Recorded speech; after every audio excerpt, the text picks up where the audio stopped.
Bueno, pues me da mucho gusto saludarles y agradecerle a Dios por este momento que vamos a iniciar. Pues comenzamos deseándoles a todas y todos pues unas muy buenas noches, pero también una cordial bienvenida al Diplomado en Educación Integral de la Sexualidad. Agradecemos profundamente su presencia, su interés y la disposición con la que hoy inician este proceso formativo, académico y reflexivo. El tema que hoy nos reúne no surge de una improvisación ni responde a una tendencia pasajera. Nace del análisis constante que realizamos cada año en el seminario Paulo Freire del INDOSOC sobre los principales desafíos educativos, culturales y sociales de nuestro tiempo. A partir de este ejercicio de discernimiento compartido, identificamos que la educación integral de la sexualidad humana constituye actualmente uno de los ámbitos más urgentes y decisivos para la formación integral de la persona. Vivimos una época marcada por profundas transformaciones ecosociales, económicas, culturales y educativas. En medio de estos cambios, con frecuencia, la dignidad de la persona humana ha dejado de ocupar el lugar central dentro de muchas de estas dinámicas. Como consecuencia, emergen procesos de fragmentación, confusión antropológica y dificultades crecientes para comprender integralmente al ser humano, sus relaciones, su vocación y el sentido profundo de su existencia. Por ello, este diplomado busca abrir un espacio serio de estudio, diálogo y reflexión interdisciplinaria que permita abordar la sexualidad humana desde una visión amplia, racional, ética y trascendente, evitando reduccionismos y favoreciendo una comprensión más profunda de la persona, de su dignidad, de su vocación al amor y a la verdad. Asimismo, la estructura y el desarrollo de este diplomado obedecen a una visión antropológica integral, en la que reconocemos a la persona humana como una unidad de cuerpo, alma y espíritu, dotada de dignidad, libertad y responsabilidad. Desde esta perspectiva buscamos que mediante el diálogo entre la fe y la razón podamos avanzar en la comprensión y vivencia de la ética, la moral, el derecho, la justicia y la paz, a partir del amor y de la responsabilidad que implica una dimensión constitutiva de la persona, su sexo y por ende su sexualidad. Comprender esta realidad de manera profunda y ordenada resulta fundamental para favorecer relaciones humanas más auténticas, una convivencia social más justa y una cultura verdaderamente orientada al bien común. Queremos agradecer todos los miembros del Seminario Paulo Freire profundamente a cada una y a cada uno de los docentes por su disposición y compromiso al integrarse a este diplomado, así como por su decisión de compartir sus conocimientos, experiencia y tiempo en este esfuerzo académico y humano en cada uno de los ejes formativos y áreas de reflexión que integran esta propuesta académica, aportando desde su especialidad, experiencia docente y trayectoria profesional elementos fundamentales para enriquecer este proceso interdisciplinario de formación. Con ello buscamos ofrecer una visión integral y articulada de la persona humana y de la sexualidad, favoreciendo una reflexión seria, ordenada y profundamente formativa al servicio de la dignidad de la persona y del bien común. Como una breve anécdota personal que también contribuyó al origen y consolidación de este diplomado, quisiera compartir que antes de estructurar esta propuesta formativa, Gaby Pacheco y un servidor participamos en diversos cursos, conferencias y talleres impartidos por distintas instituciones especialistas. Todas estas experiencias fueron valiosas y enriquecedoras. Sin embargo, también nos permitieron identificar una dificultad recurrente. Muchos de los temas relacionados con la sexualidad humana eran abordados de manera fragmentada, separando dimensiones biológicas, psicológicas, filosóficas, jurídicas, educativas o espirituales, sin una verdadera articulación entre ellas. Esta fragmentación terminaba dificultando la comprensión integral de la persona humana y complicaba la posibilidad de construir criterios sólidos capaces de relacionar adecuadamente los distintos conocimientos, experiencias y desafíos contemporáneos. En este proceso, resultó especialmente decisiva la aportación de nuestro amigo y miembro del seminario, el doctor Javier Sierra, quien nos introdujo al pensamiento de la complejidad de Edgar Morin y nos proporcionó herramientas concretas para su aplicación en el ámbito formativo y educativo. Sus aportaciones nos ayudaron a comprender con mayor claridad que muchos de los problemas contemporáneos no pueden abordarse desde perspectivas reduccionistas o aisladas, sino mediante una visión capaz de integrar saberes, dimensiones y relaciones humanas diversas. Gracias a ello, pudimos reconocer con mayor profundidad la necesidad de construir un diplomado con una estructura interdisciplinaria e integradora, orientada a superar fragmentaciones y reduccionismos, favoreciendo una comprensión más profunda, ordenada y completa de la persona humana y de su sexualidad. Nos alegra mucho contar con participantes provenientes de distintos ámbitos profesionales, educativos y pastorales, porque precisamente la complejidad de estos temas exige el encuentro entre diversas disciplinas y experiencias humanas. De igual manera, agradecemos sinceramente el tiempo, el esfuerzo y el compromiso que cada uno de ustedes ha decidido dedicar a este proceso formativo. Confiamos que este diplomado contribuya no solamente al crecimiento académico, sino también al fortalecimiento de criterios humanos, éticos y sociales que puedan iluminar su vida personal, familiar, profesional y comunitaria. Esta noche tenemos además la alegría de contar con la participación del presbítero doctorante Francisco Javier Osorio, quien será el encargado de iniciar y desarrollar los temas correspondientes a estas primeras sesiones. El padre Francisco fue ordenado sacerdote en 2013. Es licenciado en Filosofía por la Universidad Católica Lumen Gentium. Obtuvo también la licenciatura en Teología y Ciencias Patrísticas por el Pontificio Instituto Patrístico Justinianum de Roma y recientemente concluyó la licenciatura en Derecho Canónico por la Universidad Pontificia de México. Ha participado en diversos coloquios académicos y ha desarrollado una importante labor docente en áreas como historia de la teología, hermenéutica patrística, teodicea e historia de la filosofía patrística y medieval. Actualmente realiza estudios doctorales en filosofía en la Universidad Católica Lumen Gentium. Durante estas dos sesiones, nos ayudará a reflexionar sobre algunos fundamentos filosóficos indispensables para comprender integralmente a la persona humana y la sexualidad, particularmente en torno a los siguientes temas: naturaleza y finalidad de la filosofía, metafísica de la persona, realismo clásico, naturaleza humana y verdad objetiva. Agradecemos profundamente su presencia, Padre Francisco, y su disponibilidad para acompañarnos en este inicio del diplomado. Nuevamente, sean todas y todos bienvenidos y les cedo el micrófono para iniciar con esta clase. Muchas gracias.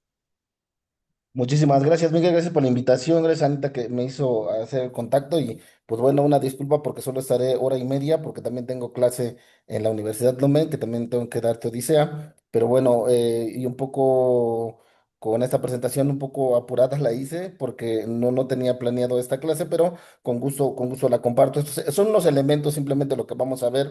En realidad no es una profundización tan grande, pero bueno, son los elementos básicos de los cuales parte el ámbito de la perspectiva filosófica y sobre todo la filosofía clásica, de la cual se nutre el cristianismo primero, y bueno, que existe o preexiste hoy hasta nuestros días.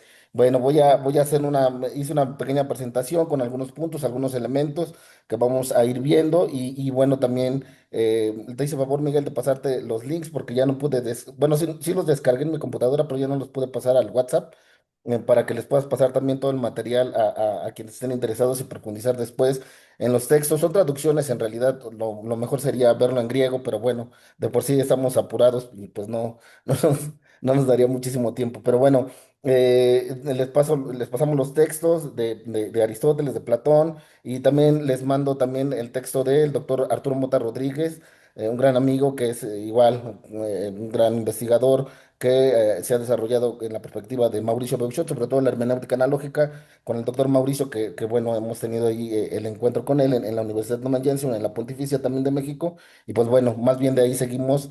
Ojalá después podamos hacer algo con el doctor Beuchot sobre el realismo actual, ¿no?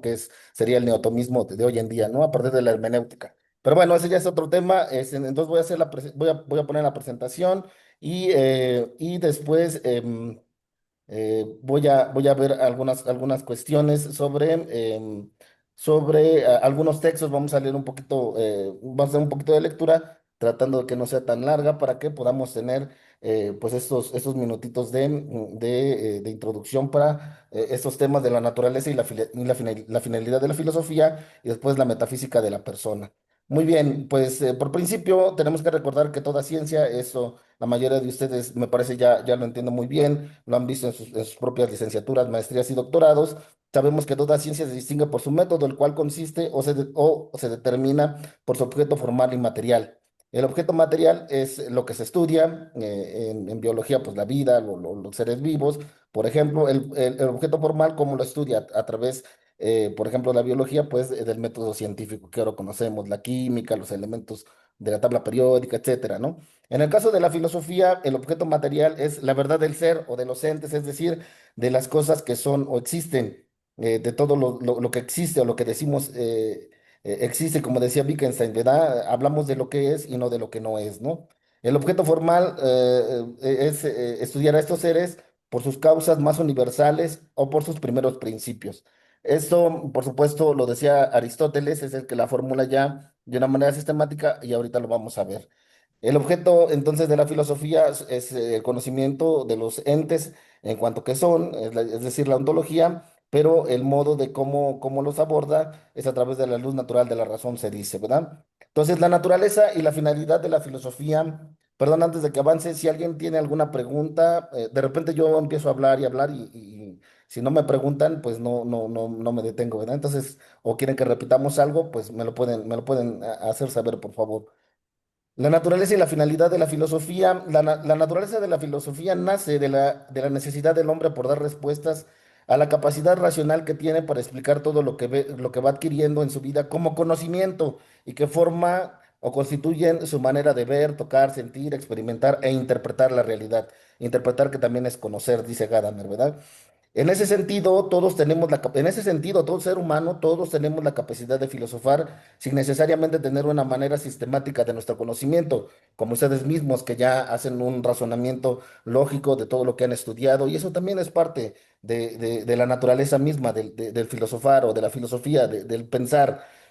Pues es parte de la capacidad, la capacidad de conocer y de racionalizar las cosas, es parte de la capacidad que el hombre tiene de sorprenderse y de admirar lo que le rodea, incluyéndose a sí mismo. Eso lo vemos claramente en los niños, los artesanos, los diferentes oficios o las diversas formas de las llamadas medicinas tradicionales. Por ejemplo, siempre me gusta poner este ejemplo, ¿verdad? Siempre me gusta poner el ejemplo de esta perspectiva de la filosofía en cuanto a su naturaleza o principio por el cual opera, de recordar que uno de los elementos principales de la filosofía es nunca dejar de sorprendernos, como cuando éramos niños.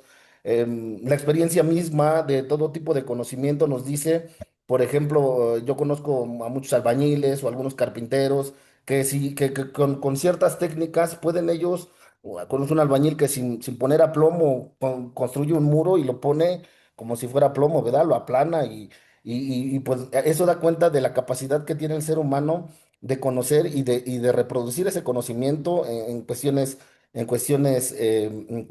concretas, en cuestiones prácticas. Sin embargo, ni el niño cuando pregunta por una cosa, la pregunta por la cosa es, ¿qué es esto? Por una persona, dice el niño, ¿quién es esta persona? Siempre es la pregunta por el ser de las cosas. El albañil, el carpintero, la medicina tradicional, por ejemplo, y me acuerdo ahora que fue el cambio de temporada, ¿verdad? De invierno a primavera, a mí siempre me lloran los ojos y bueno, voy con el médico me da loratadina, pero antes mi abuelita pues me daba té de manzanilla y con eso pues se me curaba un poquito, ¿no? Por supuesto, por la práctica, mi abuelita sabía que con eso se me quitaba, pero quien estudia realmente la causa por la cual, hoy sabemos que la manzanilla es un antiséptico, pero también un antibiótico natural. Claro, no es comparable con la medicina, pero el médico sí va a estudiar cuáles son las causas por las cuales ese tipo de elementos me ayudan a quitar, no sé, la alergia. El arquitecto, vi que algunos son doctorados ahí o son doctores en arquitectura. El arquitecto es el que sí va a dar razón de por qué la barda tiene que ir a metro y medio, no a 2 metros, por qué tiene que haber una cimentación de tales profundidades. Y eso es parte de la naturaleza del razonar y del pensar, ¿no? No sé si hasta aquí vamos primero con esta primera impresión de lo que es la filosofía en cuanto a su naturaleza, que en realidad todos la tenemos, ¿no? No sé si haya alguna pregunta. No, padre, todo bien. Nada más si le pedimos un poquito más de espacio, porque nos está Eh, diciendo, ahora sí, nos estás refrescando y temas interesantes, pero Ok, para que podamos comprender mejor. Gracias. ok, ok. Bueno, entonces ese es un primer acercamiento, ¿no? Un primer acercamiento a lo que es la naturaleza de la filosofía, que en cuanto a filosofía, en cuanto a capacidad de razonar, de pensar y sobre todo de búsqueda de las respuestas del porqué de las cosas, es lo que nos ayuda a tratar de entender el mundo que nos rodea. Sin embargo, en un estudio riguroso, la filosofía en cuanto a ciencia sí necesita un estudio esquemático de su capacidad de conocer. Es el caso de los antiguos filósofos griegos que se preguntaron por el ser de las cosas y trataron de dar respuestas a este interrogante. ¿Qué son las cosas realmente? ¿Qué es realmente lo que conocemos? Incluso una de las preguntas fundamentales, decía al inicio, pues es la pregunta por uno mismo. Realmente, bueno, Descartes, primero San Agustín y luego Descartes, recordarán realmente qué es lo que existe, si existo o no existo. Esa duda metódica en Descartes, pero existencial en otros filósofos, va incluso a nuestra propia existencia. O la pregunta por el sentido de la vida, ¿para qué vivo? ¿Para qué existo? ¿No? Que son elementos constitutivos de todo ser humano, ¿no? Es el caso del filósofo anterior a Sócrates, los filósofos antes del siglo cuarto, del siglo quinto, cuando vivió Sócrates, se llaman presocráticos. Es el caso del filósofo llamado Parménides. Parménides nació entre el 530 y el 515 antes de Cristo, más o menos, no sabemos cuándo murió, pero más o menos tenemos documentado que vivió entre esas épocas. En la ciudad de Elea, colonia griega de la Magna Grecia, al sur de Italia. Parménides, dice otro gran pensador del siglo pasado, Martin Heidegger, hemos tenido la impresión de que el filósofo de Elea ha sido el primero, tal como dice Heidegger, en meditar propiamente el ser el ser en el ser del ente. Porque Parménides decía una frase sobre el ser de las cosas. Decía él, el ser es y el no ser no es, que parece una cosa simple, sin embargo no es tan simple. Lo que es, esto da pie a lo que después dirá Aristóteles, ahorita lo vamos a ver un poco en su metafísica, en su texto de la metafísica, de donde sobresale el primero de los principios filosóficos, pero también aplicables a la realidad, que quizá algunos de ustedes ya ha conocido, recordará el día de hoy, y si no, lo vamos a tener ahorita, ¿verdad? Que es el principio de no contradicción y el principio de identidad según el cual una cosa es lo que es y no puede ser otra cosa al mismo tiempo y en la misma circunstancia. Y eso es lo que le da la identidad, ¿no? Y el de no contradicción, de que no puede ser otra cosa al mismo tiempo y en la misma circunstancia, ¿no? Lo que le va dando identidad a las cosas. No sé si habían escuchado hablar de este principio de identidad o de no contradicción. Ah, ¿no Pues se escucha el micrófono? ¿Hay alguien que quería participar? Vi a alguien bueno, que estaba hablando, pero no prendía su micrófono. no estoy viendo si alguien participa, pero Ok, sí lo hemos escuchado el tema de identidad, ok. por lo menos yo. Ajá. No lo había escuchado bueno, ese principio de identidad o ese principio, esta pregunta que Parménides se hace es la pregunta por el ser de las cosas. ¿Qué es realmente? ¿O cómo me doy cuenta yo de que un perro es distinto de la piedra o del árbol? Y él se pregunta, una cosa es una cosa y otra cosa es otra cosa. Esto es un árbol y no es un perro. Y empieza el gran Parménides, ¿no? A tratar de dar explicación a esto. Entonces, es la primera intuición que tenemos desde la perspectiva de la filosofía o antes de la filosofía ya, por así llamada, escolarizada, tenemos esta perspectiva de Parménides. Ah, discúlpenme, es que se me perdió ahorita la presentación. A ver, aquí está. Muy bien.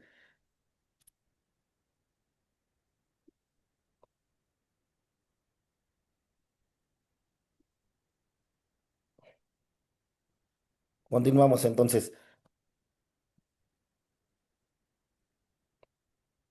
Sin embargo, en este sentido riguroso tenemos a este Parménides, pero fue propiamente en el libro primero de la metafísica, donde el gran pensador del siglo cuarto antes de Cristo, Aristóteles, es quien empieza a hacer toda una formulación acerca del conocimiento como un elemento constitutivo que nos constituye como seres distintos o únicos en capacidad de razonar y es una necesidad del hombre. Ahora voy a exponer el texto de Aristóteles para que lo tengamos ahí y lo podamos leer un poco. A ver, aquí les voy a pedir un poquito la ayuda, a ver si me ayudan a leer para que no se escuche solo mi voz, ¿verdad? A ver, vamos a ver ahora el texto de Aristóteles. Muy bien. Es el texto de su libro llamado Metafísica. En el libro primero de la Metafísica o libro Gama, él empieza y hablar del conocimiento como parte constitutiva del ser humano. Ay, ahí se me movió, me parece. Sí, adelante, Bernardo, sí, por favor. Y puedo colaborar a leer, por eso levanté mi Ah, ok, mano. ok, sí. ¿Se ve ahí el texto? Sí, sí se ve. Ok, Bueno, yo sí lo. por favor, por favor. Capítulo primero, el conocimiento de las causas y la sabiduría. Todos los hombres por naturaleza desean saber. Señal de ello es el amor a las sensaciones. Estas, en efecto, son amadas por sí mismas, incluso al margen de su utilidad, y más que todas las demás, las sensaciones visuales. Y es que no solo en orden a la acción, sino cuando no vamos a actuar, preferimos la visión a todas, digámoslo, las demás. La razón estriba en que esta es, de las sensaciones, la que más nos hace conocer y muestra múltiples diferencias. Pues bien, los animales tienen por naturaleza sensación, y a partir de esta, en algunos de ellos no se genera la memoria, mientras que en otros sí que se genera. Y por esto, estos últimos son más inteligentes y más capaces de aprender que las que no pueden recordar. Inteligentes, si bien no aprenden, son aquellos que no pueden percibir sonidos, por ejemplo, la abeja y cualquier otro género de animales semejantes, si es que los hay. Aprenden, por su parte, cuantos tienen, además de memoria, esta clase de sensación.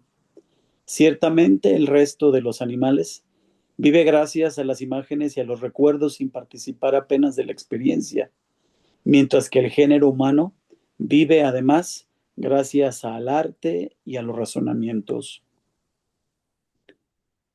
Ahí ya no alcanzo a ver.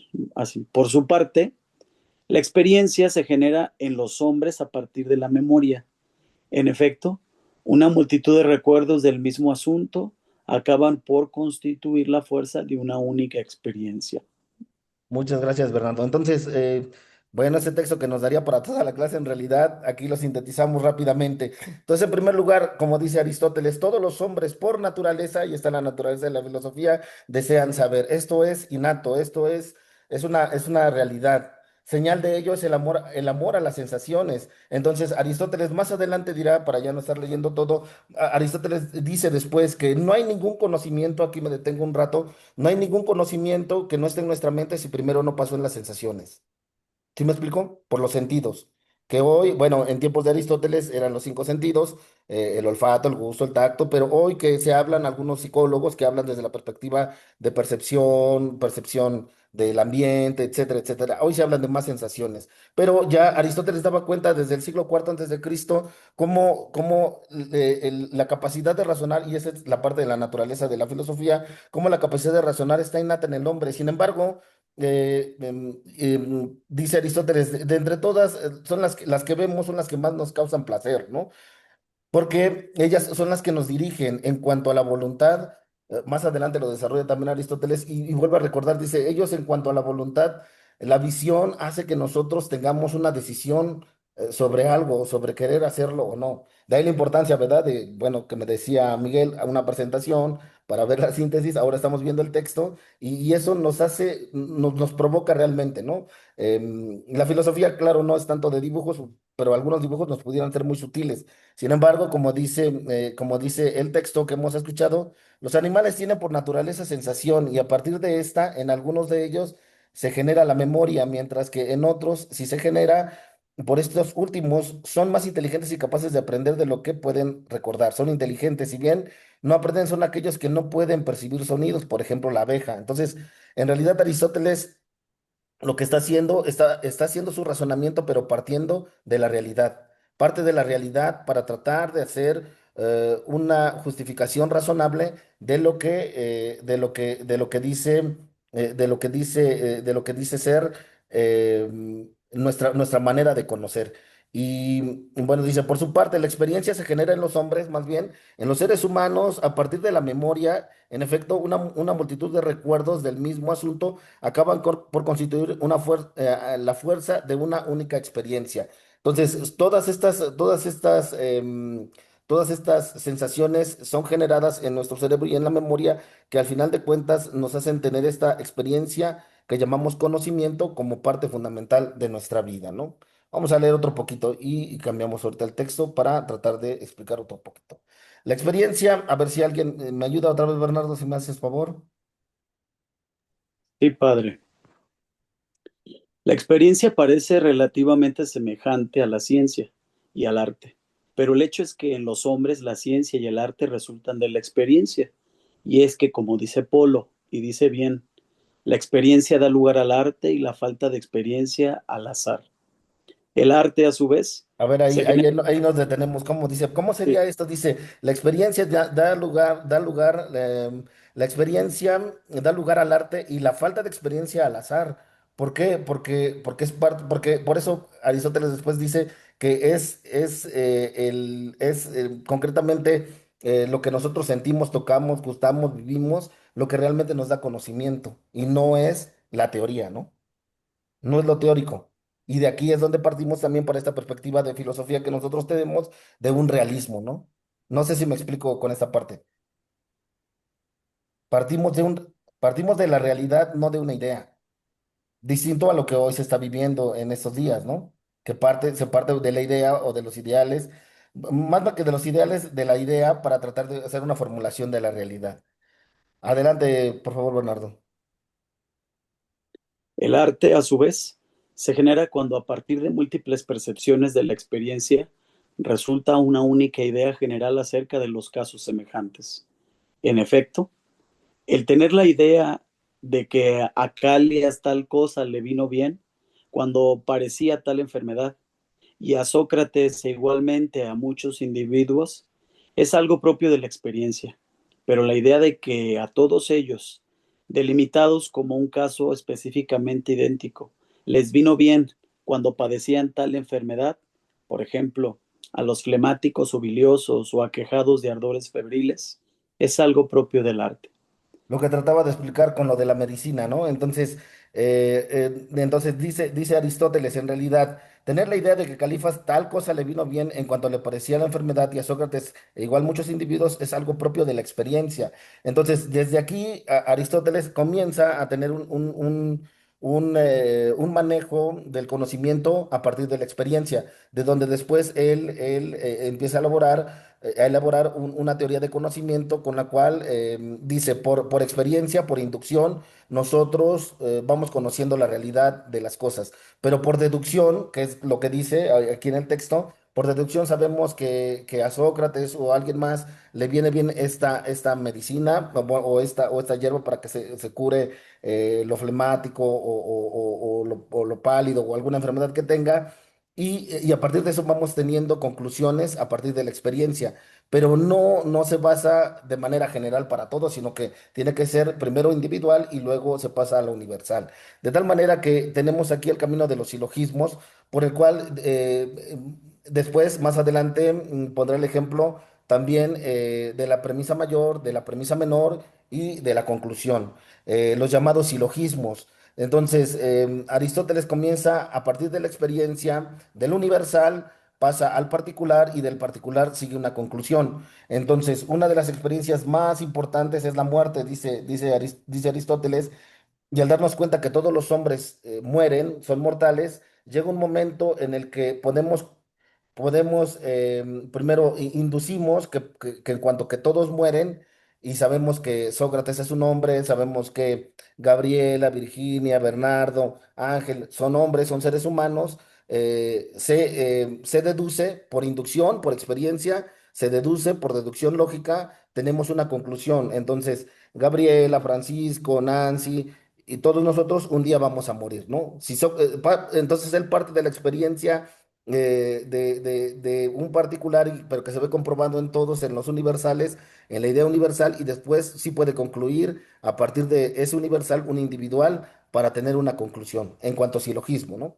No sé si me explico con esto de los silogismos, así rápidamente, ¿no? Una experiencia que nosotros tenemos, una experiencia actual que nosotros tenemos aquí en la Ciudad de México, o en sus ciudades donde vivan, ¿verdad? Por ejemplo, en una carretera, en una autopista de 3 o 4 carriles, aquí en la Ciudad de México, en el periférico, cuando hay mucho tráfico como hoy o como otros días, que hay mucho tráfico, ¿dónde avanza más rápido? ¿El carril de la alta, de baja, el de medio o el de baja? Por experiencia, por inducción, lo vemos en la televisión. Hasta te dicen Ninguno, los que, ¿por dónde? ninguno de los tres avanza en la Ninguno de Ciudad de los México. tres. No, pero siempre, siempre, Gabriela, siempre es el de la derecha, ¿no? Porque hay salidas. Entonces, hasta los que te echan agua luego te dicen, va por la derecha, ¿no? Por experiencia, por inducción, uno decide si uno va en la carretera y ve un tráfico, a menos que el choque esté ahí en la derecha, pues no va a avanzar por ahí. Pero incluso esa misma experiencia, si empieza uno a darse cuenta que estaba avanzando más por la izquierda, seguramente el choque está en la derecha. Pero si es el tráfico normal, por inducción, nosotros deducimos que el tráfico está más en la izquierda que en la derecha. De tal manera que cuando yo voy en mi carro, tomo y eso ya se llama abducción o la conclusión. La abducción, la conclusión que yo tomo es en esa experiencia, por ejemplo. Pero eso lo podemos plantear en otros, o Aristóteles lo empieza a plantear en hechos de la vida, en cuestiones medicinales, en analizar la realidad, en analizar la vida, ¿no? No sé si hay alguna pregunta hasta aquí. Muy bien, bueno, de esta naturaleza de esta naturaleza del conocimiento, Aristóteles, al empezar a buscar la realidad, trata de buscar cuál es el fundamento de todas las cosas por las que existen, ¿no? Y empieza a hablar él de una perspectiva de la propia materia, del cual él pues recuerda y dice que todas las cosas que son, todo lo que es materia, todo lo que existe, tiene que tener su causa. No puede haber ninguna cosa que no sea causado, pero esto lo deduce porque estudiando la materia, estudiando a todos los seres, él empieza a darse cuenta que hay seres que se mueven o que los seres se mueven, todo lo que tiene alma se mueve, y en su libro 3 de la metafísica nos empieza a explicar toda la perspectiva del movimiento por el cual nosotros vamos entendiendo que la realidad va cambiando, que se cambia, que no es estática. Vamos a leer ahora un poquito del libro tercero de la física de Aristóteles, donde empieza a hablar acerca del movimiento. Entonces, si me pueden ayudar a leer un poco acerca del movimiento.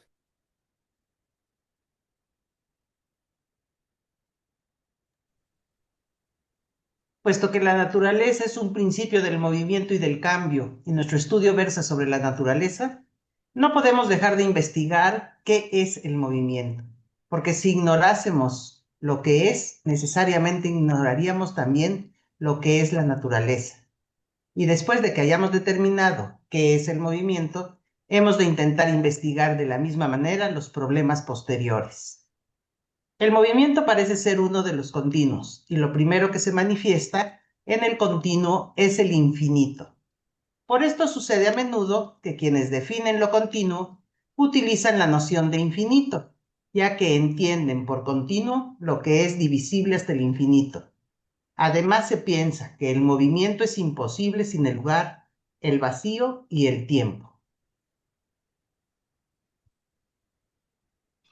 Es claro entonces por todo esto y por el hecho de que estas nociones son comunes y universales a todas las cosas de que se ocupa nuestro estudio, que tenemos que examinar cuánto se refiere a cada una de ellas, pues el estudio de lo particular es posterior al de lo común. Comencemos, pues, como hemos dicho, por el movimiento. Las cosas, algunas solo en acto, otras en potencia y en acto, son o un esto, o una cantidad, o una cualidad, y de la misma manera en las otras categorías de lo que es. En cuanto a las que son relativas a algo, se dicen, según el exceso o el defecto, o según la actividad o la pasividad, o en general, según su capacidad de mover o de ser movida. Porque lo que puede mover es tal con respecto a lo que puede ser movido, y lo que puede ser movido es tal con respecto a lo que puede mover. Ahora bien, no hay movimiento fuera de las cosas, pues lo que cambia siempre cambia o sustancialmente o cuantitativamente o cualitativamente o localmente. Y como hemos dicho, no hay nada que sea común a tales cambios y no sea o un esto o una cantidad o una cualidad o alguna de las otras categorías. Así pues, no hay movimiento ni cambio fuera de lo que hemos dicho, ya que no hay ninguno que se encuentre fuera de lo que hemos dicho. Muchas gracias. Entonces, Aristóteles, cuando habla del movimiento, no se refiere tanto a un traslado. Bueno, dice, ahí está el movimiento local, por supuesto, pero más bien él está hablando de la contingencia de todas las cosas. Decía del ejemplo de Sócrates es mortal, de todo hombre es mortal, Sócrates es un hombre, Sócrates es mortal, Sócrates va a morir. A este cambio no solo del ser humano, sino de todas las cosas, examinando toda la naturaleza y en esa capacidad de razonar que tenemos, dice Aristóteles, tenemos que tratar de encontrar cuál es la causa de todo, de todo lo que va cambiando. Y lo que cambia es a causa del movimiento. Pero dice Aristóteles, el movimiento, aquí lo vemos, dice, las cosas, algunas son en acto, es decir, están en acción ahorita, otras están en potencia. Potencia como se define como la capacidad de llegar a hacer algo. Por ejemplo, el grano de maíz está en acto de grano, pero si se siembra está en potencia de ser pues una espiga, de llegar a ser una milpa y tener sus mazorcas.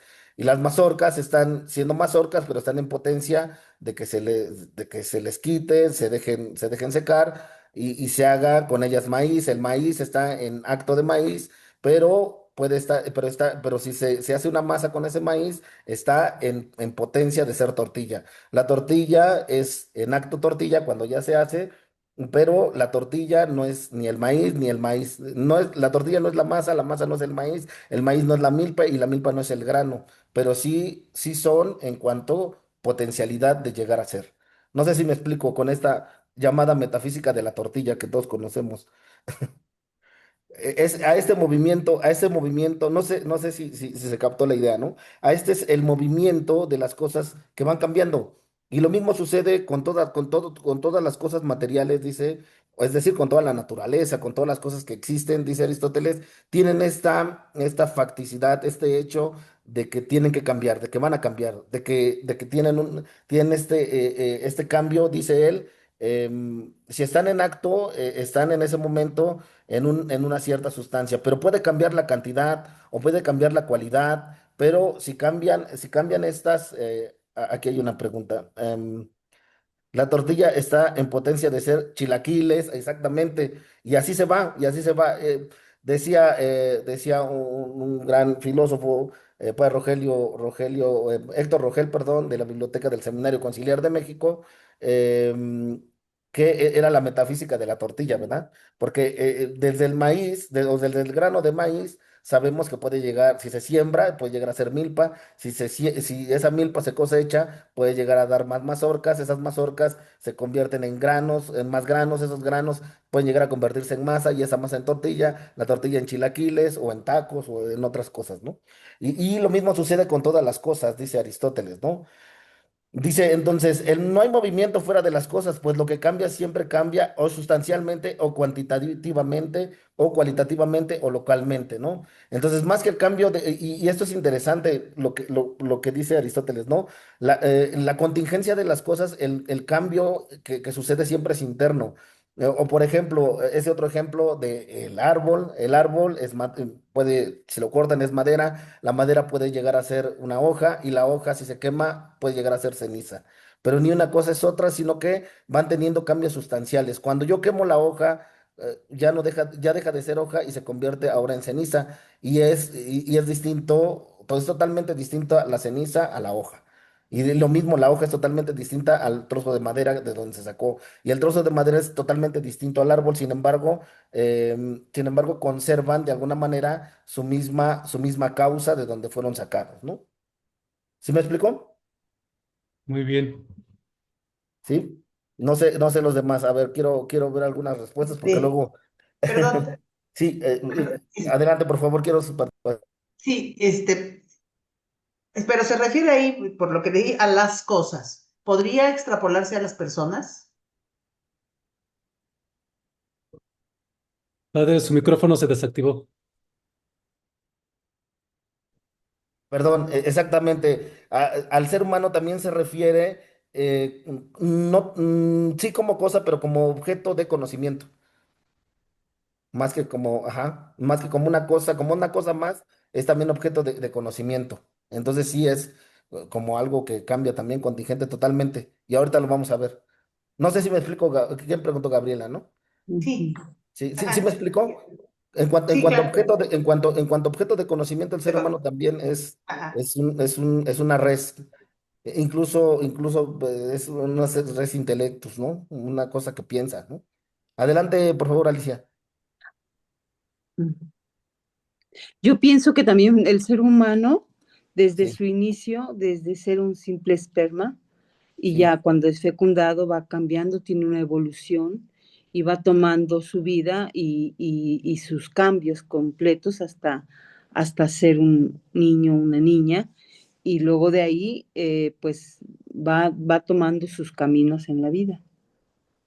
Sí, así O es lo, es un poco esa perspectiva, sí, ¿sí? Alicia. Sin embargo, el esperma y el óvulo, por ejemplo, en cuestiones del aborto, que ya veremos después, por eso es importante esta clase, ya veremos Ok, que ok.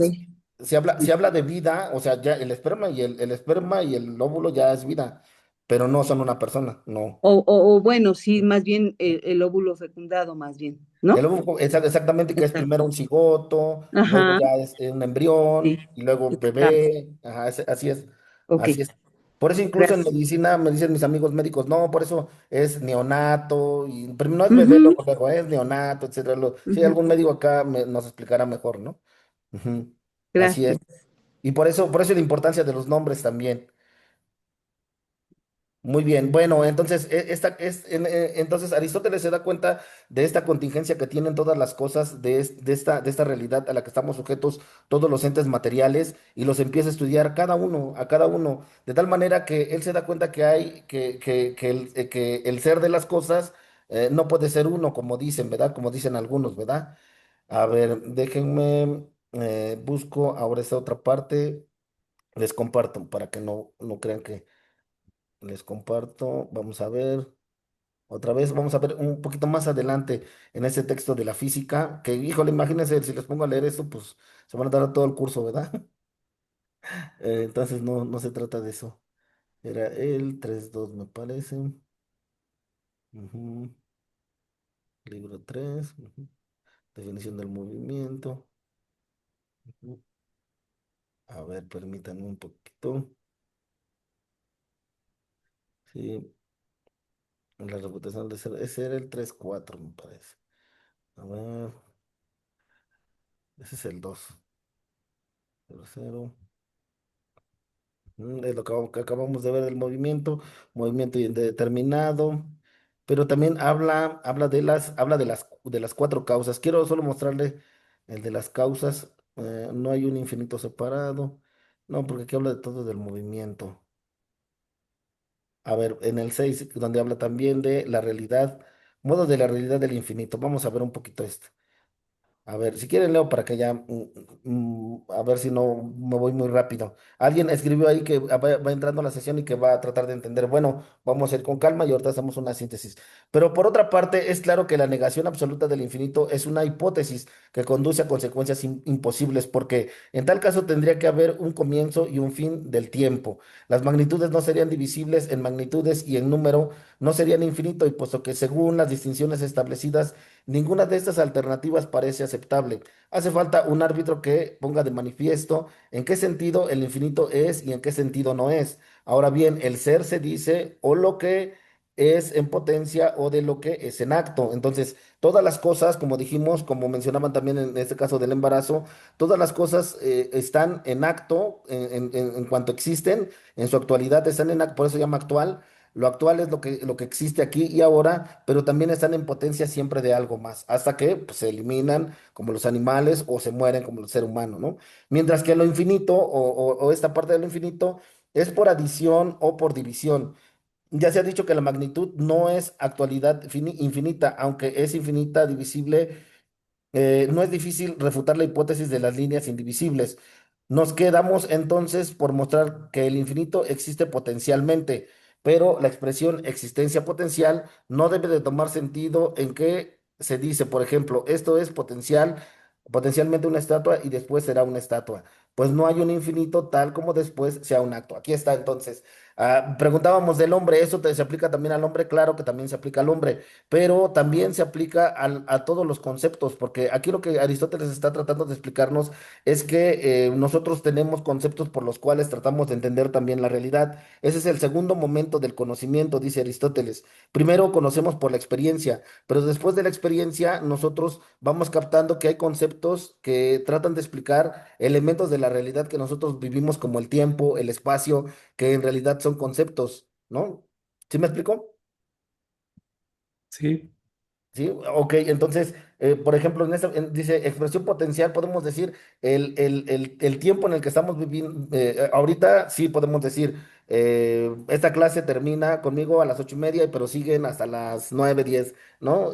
Pero de ahí el tiempo sigue infinito y nosotros moriremos. Bueno, sí, eso es potencial, pero dice, incluso Aristóteles dice, eso le repugna al entendimiento pensar en algo infinito. Entonces, por eso él mejor le llama continuo más que infinito, ¿no? ¿Sí me explicó? Bueno, vamos a dejar un poquito aquí a Aristóteles. No sé si hay alguna pregunta. Luego Aristóteles más adelante habla y él dice que en realidad todas las cosas que existen en la realidad, igual que como leímos hace rato, que tienen que tener una causa. El grano es causa de la milpa es causa con el sembrador, por supuesto, con el agua, con todo lo que le rodea. La milpa es causa de las mazorcas son causas de los granos son causa de la masa es causa de la tortilla y la tortilla es causa de los chilaquiles y nosotros nos los comemos. Entonces, pero dice Aristóteles que todo tiene una causa por la cual las demás cosas existen. Pero dentro de esas causas, en toda la materia existente, dice Aristóteles, hay cuatro causas por las cuales están hechas todas las cosas o pensadas. Así, por favor, José Ángel. Sí, una pregunta. Sí. Comentaba hace un momento que en esta cadena De de causas, de las causas, llega un momento en el que se las repugnan. cosas mueren o dejan de existir. Ujú. Pero, por ejemplo, en la cuestión, o sea, como llevándolo Al como extremo. muy al extremo, ajá, ¿no? Ah, En cuestión del cuerpo humano, ¿no? Que ujú, pasa a ser después un cadáver, ujú.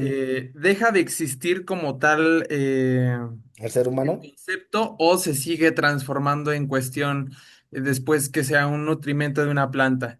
Y Pues después que sigue la cadena en sigue, ese sigue. infinito como En ese imaginario. continuo, ajá, en ese continuo se reintegra, ¿no?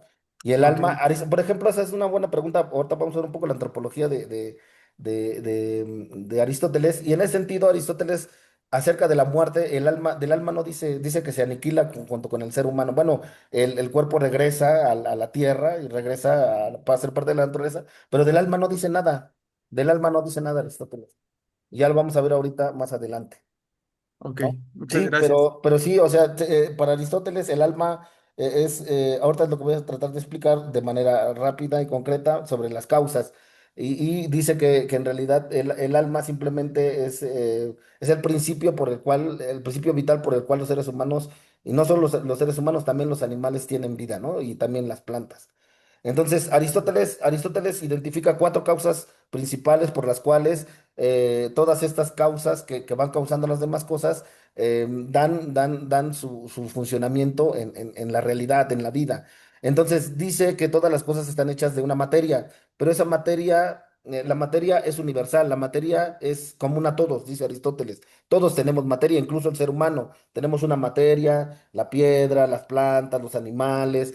el cerro, el volcán, todo tiene una materia. ¿Qué nos distingue? Y la materia es universal en ese sentido, pero ¿qué nos distingue a cada una de nuestras materias? La forma en la que estamos constituidos. No es lo mismo la forma de perro que de gato, que de animal, que de humano, que de planta, que de roca. Y la forma, la primer causa es la causa material de lo que está hecha la cosa. Pero lo que en realidad hace que una cosa sea distinta de otra es la forma. Esa es la segunda causa, la causa formal. Entonces, causa material y causa formal. La tercera causa, perdón, es la causa eficiente, es decir, quién lo lleva a cabo. ¿Quién lleva a cabo? Por ejemplo, la causa eficiente de la escultura es el artista, ¿no? La causa eficiente decía, la causa eficiente del muro es el albañil que lo construye, pero también el arquitecto que lo pensó. ¿Sí me explicó? Y la causa final es por el cual es la finalidad. Ahí en griego se dice telos, de ahí viene la palabra teleológico, que es la finalidad de las cosas. Todo lo que existe en el mundo, decía Aristóteles, todas las cosas materiales que existen en el mundo tienen una cierta finalidad por la cual entendemos su ser en el mundo, ¿no? ¿Sí me explicó? Con las cuatro causas. Son cuatro causas las que existen. En el caso del ser humano, por ejemplo, José Ángel, ¿no? En el caso del ser humano, la causa material es nuestro cuerpo, pero la causa formal es el alma que informa, que le da forma a toda esta materia por la cual vive. La causa eficiente, decimos, bueno, Aristóteles decía, la causa eficiente es la naturaleza misma que creó al hombre o que le dio al hombre, ¿no? Es la naturaleza en el caso de Aristóteles. Nosotros decimos que es Dios, pero él decía bueno, es la propia naturaleza, o decían los dioses también, los griegos, decían los dioses mismos, son los que le dan, esa es la causa eficiente, y la causa final por Aristóteles va unida a la realización del hombre en cuanto a la búsqueda del bien, que es la felicidad, ¿no? Y por ejemplo, dice Aristóteles que la felicidad consiste en saber, que ya lo decía, ya lo había dicho Platón también, la felicidad consiste en saber la sabiduría de las cosas del mundo y las cosas de los dioses o de la razón, decía Aristóteles, ¿no? Pero en realidad para Aristóteles la felicidad es el punto de principio de rector de la ética, ¿no? La búsqueda de la felicidad que es la búsqueda del bien, ¿no? ¿Sí me explicó? A Sí, ver, pero si separamos el alma, hablaremos de dualismo, ¿cierto? ¿No? Así es, ese es un dualismo, es el dualismo, pero dice Aristóteles, solo podemos hablarlo de manera lógica, no de manera real, ¿no? Y solo se separa, cuando se separa el alma del cuerpo, eso se llama muerte, decía Aristóteles, ¿no? Muy bien, no sé si hay alguna pregunta, alguna duda, algo más que quisieran compartir, si no, continuamos. Bueno, vamos a continuar híjole, quería darles más textos, pero pues ya no nos vamos a detener. Muy bien, entonces no sé si hasta ahí queda más o menos claro lo que es lo que es en la naturaleza de la filosofía y cómo Aristóteles lo empezó a encuadrar para tratar de darle un pensamiento lógico a la realidad de cómo conocemos. Espero que quede un poco claro o que quede bien claro o por lo menos un poco claro y ahora sí tratemos de ver la metafísica de la persona, si no, no me va a dar tiempo. Antropología filosófica, en realidad antropología, tratado del hombre desde la perspectiva filosófica. La pregunta de este tratado de la filosofía es saber qué es el hombre. Platón en el Fedro, en el mito del carro alado, de acuerdo con él, de acuerdo con este mito, el alma es como un carro tirado por dos caballos, uno representado las inclinaciones o los impulsos nobles, mientras que otro lo simboliza los apetitos y los deseos. Uno entonces es inclinado por la razón y el otro por los impulsos o por las emociones.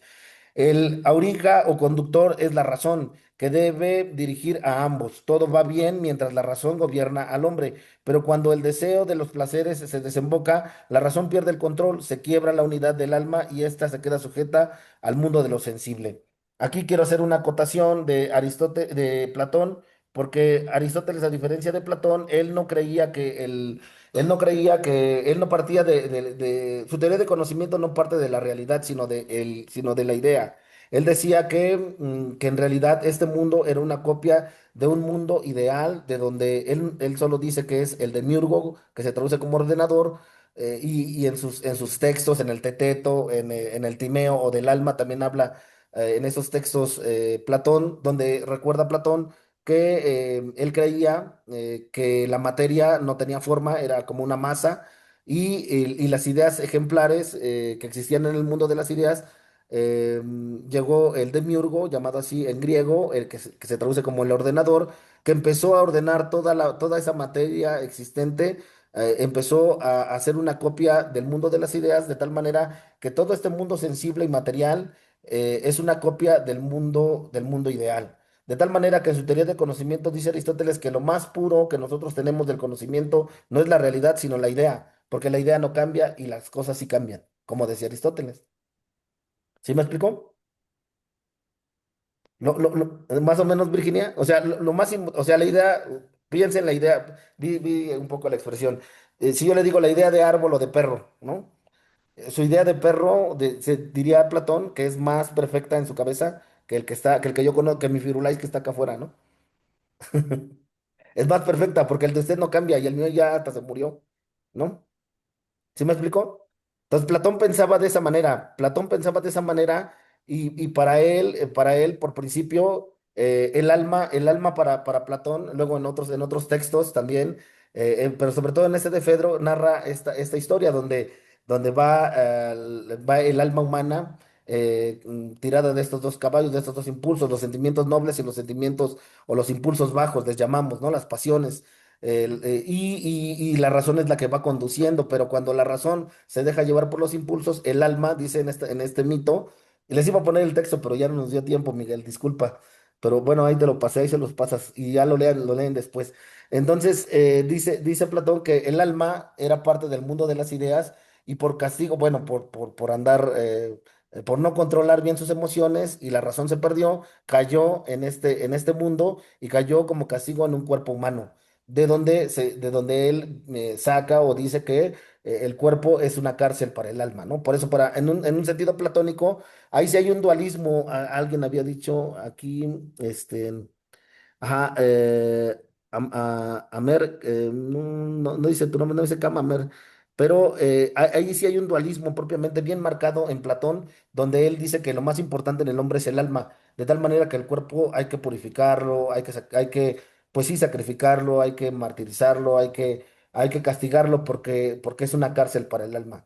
De tal manera que por las pasiones que hay en el cuerpo, nosotros estamos encarcelados en ese cuerpo, dice Platón, ¿no? Platón creía eso, ¿no? Y decía que cuando el hombre moría, el cuerpo se quedaba en este mundo al cual pertenece imperfecto y el alma regresaba al hiperurano, al mundo de las ideas, a donde pertenece. De tal manera que para Platón el alma es totalmente divina. Cosa distinta que nosotros como cristianos también sabemos que no es cierto. Nuestra alma, decimos, es creada por Dios, pero no es divina, es humana. ¿Sí me explicó? A ver, aquí otra vez. Ujú. Pero si hacemos ese dualismo, no hacemos una separación del hombre en vez de verlo como un todo, tal como lo entiende el sistema antropológico semita. Así es una perspectiva griega, más bien es una perspectiva griega. Pero también en el cristianismo católico, ahora ya lo veremos con San Agustín un poco y después con Santo Tomás. En cuanto a unidad, ¿qué es lo que le da consistencia realmente, no? No sé si hay alguna pregunta hasta aquí con lo de Platón. Algunos están recordando. No, gracias. Muy bien. Entonces, para Platón la realidad era esta y el hombre era este. Aristóteles más bien, como hemos visto, según Aristóteles, el hombre es una sustancia compuesta, es una sustancia, una sola cosa, de materia y forma, donde el cuerpo es la materia y el alma es la forma, las causas que les decía. El alma es aceptada como principio vital de todos los seres vivos. Aristóteles distingue tres tipos de alma: la vegetativa, la sensitiva y la racional. La vegetativa ocupa las funciones de asimilación y reproducción propias de las plantas. Esta función vital es común a todos los seres vivos. Aquí importante, entonces la planta, el animal y los seres humanos la tenemos, por lo que todos poseen un tipo de alma capaz de realizar estas funciones vitales. Aristóteles matiza que el alma y el cuerpo no están unidos de manera accidental, no son unas cosas externas. Ambos existen exclusivamente en la sustancia, en la sustancia que es el hombre, donde la distinción entre alma y cuerpo es real, pero solo pensada, por lo que decían antes, ¿no? Platón sí hace, le puse al alma, entre el alma y el cuerpo, es real, pero solo pensada, no de manera real, dice Aristóteles. Solo hacemos el juicio en nuestra cabeza para poder entenderlo, pero no lo podemos separar. Cuando se separa el cuerpo del alma para Aristóteles es la muerte. También era para Platón la muerte, pero Platón decía que el alma que preexistía preexistía en la eternidad, regresa al hiperurano, a donde pertenece, y decía Platón que el cuerpo se quedaba en ese mundo material. Esto lo dice Aristóteles en el libro de Ánima. De tal manera que dice Aristóteles que hay tres tipos de almas: la vegetativa, la sensitiva y la racional. Esas tres, la vegetativa en las plantas, la sensitiva en los animales y la racional en el ser humano, pero también junto con la vegetativa y la sensitiva. El ser humano es el único, dice Aristóteles, que tiene los tres tipos de alma en su ser, en su vida, en su sustancia, pero los animales solo la vegetativa y la sensitiva, y las plantas y animales solo la vegetativa. Em, en su texto de la política, en su libro de la política, Aristóteles también enfatiza, en ese tratado presenta su famosa definición del hombre como un zoon politikon en griego, un animal político o social por naturaleza. Argumenta que el hombre es el único animal que posee logos, palabra o razón por la cual se comunica y se relaciona, lo que le permite distinguir lo justo de lo injusto y vivir en una polis. Analiza la estructura de la sociedad partiendo de la familia hasta llegar al Estado. Como vemos, ya desde el siglo IV antes de Cristo, este gran pensador, junto con Platón, como se ha dicho, en realidad toda la filosofía es un comentario, es una nota al pie de página de Platón y Aristóteles que lo siguió. En este texto de la política define al ser humano también en su capacidad de relacionar social y política, por supuesto, a través de la razón. En otro texto que tiene, la Ética Nicomaquea o Ética a Nicómaco, su hijo, es su obra principal sobre la moral y el comportamiento humano, y también epistemológico. El mejor texto para la epistemología o para el conocimiento también es la Ética a Nicómaco. Ya no me metí porque la maestra Anita les va a dar epistemología, pero es el mejor texto para tratar de ver cómo va explicando Aristóteles el funcionamiento de lo que comprendemos. Aquí investiga Aristóteles cuál es el fin último del hombre, lo que les decía, la otra causa, la teleológica o el telos, la finalidad por la que estamos hechos en este mundo, concluyendo que es la felicidad, la eudemonía. Y la felicidad no consiste en otra cosa, sino en el bien propio y el de los demás o el de la ciudad. Desarrolla la teoría de la virtud explicando que el hombre debe de usar la razón para encontrar el término medio en sus acciones. Es Aristóteles quien recuerda también las cuatro virtudes cardinales, que esas sí se las saben, ¿no? ¿Quién se acuerda de las cuatro virtudes cardinales? Templanza. Ah, bueno, muy bien. A ver, Miguel, que nos ayudes. Prudencia, justicia, fortaleza y templanza. Exactamente, ¿no? Entonces Aristóteles, quien empieza a hablar de estas cuatro virtudes por las cuales el hombre va teniendo una realización en el mundo. Aquí se pronuncia Amir. Ah, perdón, Amir. Muy bien. Entonces ya, ahora sí ya sé tu nombre. Entonces es Aristóteles el que comienza a hablar también de las cuatro virtudes cardinales, por las cuales la más importante, no la más importante, sino la más especulativa, pero práctica en ese sentido más importante es la prudencia, porque con la prudencia pensamos si realmente somos fuertes, tenemos la fortaleza, o si realmente tenemos la templanza, ¿no? O si realmente somos justos, ¿no? O cuándo ser justo o no justo, ¿no? En realidad la prudencia es de las virtudes es la más práctica y también la más intelectual, una de las más importantes según Aristóteles. Bueno, seguimos con el texto, bueno, con esta pequeña presentación. Busca el término medio hay que buscar el término medio que es la prudencia. En los tratados biológicos, como Historia de los Animales, que tiene Aristóteles, fue un grande Aristóteles, ¿eh? En estos textos Aristóteles compara al ser humano con otras especies, lo clasifica, ahí está también la pregunta.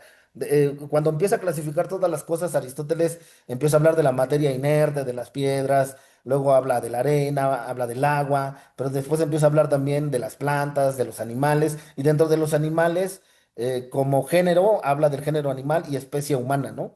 Habla del género y especie, ¿no? Pero destaca sus diferencias anatómicas y funcionales, considerándolo el más natural de todos y perfecto de todos los animales. Decía Aristóteles, por su capacidad racional, el hombre es el más animal de todos, el más natural y más perfecto de los animales. En el sentido aristotélico a veces pensamos que lo más animal es lo más como salvaje o rudimentario, cuando no, es lo más racional para él.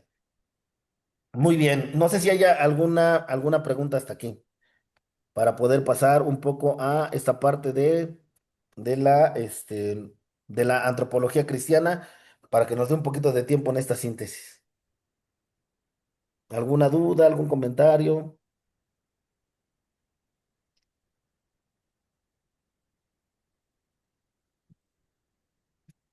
Nada, nadita. ¿Se va entendiendo?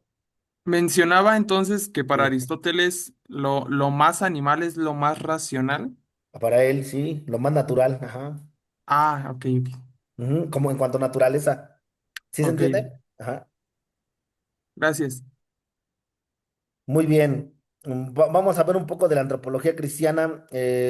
Le puse ahí el punto de inflexión, el punto que hace que el cristianismo sea distinto de estas teorías de donde se nutrió primero el platonismo, pero después después del platonismo fue el aristotelismo con Santo Tomás de Aquino.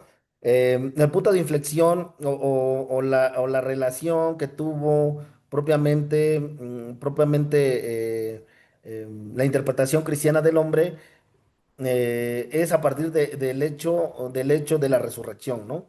Es donde, es donde ya el cristianismo primitivo, el cristianismo primero y el cristianismo ortodoxo empieza a tener ya una formulación y reinterpretación del hombre, de la realidad y de Dios, ¿no? Entonces, ya no me detengo en los primeros autores cristianos. Vamos a tratar de ver este texto de San Agustín. Entonces, el punto de inflexión para el cristianismo es el hecho, primero de la encarnación, pero sobre todo de la resurrección. Porque al decir que Jesús de Nazaret resucitó de entre los muertos, al decir que volvió a la vida, y bueno, una vida como lo vimos en los evangelios, entra y sale, sin que haga ruido, aparece, desaparece, hace milagros más continuos, su vida cambia, ¿no? Hay un Cristo antes de la muerte y resurrección, y hay un Cristo después de la resurrección con su cuerpo.